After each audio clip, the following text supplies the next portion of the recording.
5M TV Sénégal seen YouTube bu am solo abonnez-vous ci 5M TV Sénégal ndax ngay am ay vidéo yu am solo. amati mbégteeg bànneex di ànd ak yéen ñu tàmm tànn ñu duñu teewlu ci 5M TV Sénégal jërë ngeen jëf.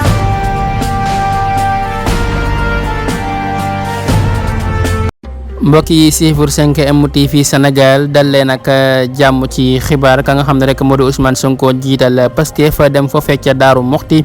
ginnaaw bi nga xamee ne rek ñu ngay waajal la nga xam ne rek moo di màggal ak Daaru Moxti le 8 mars bii ni jëm ka nga xam ne rek moo di Ousmane Sonko jiital Pastef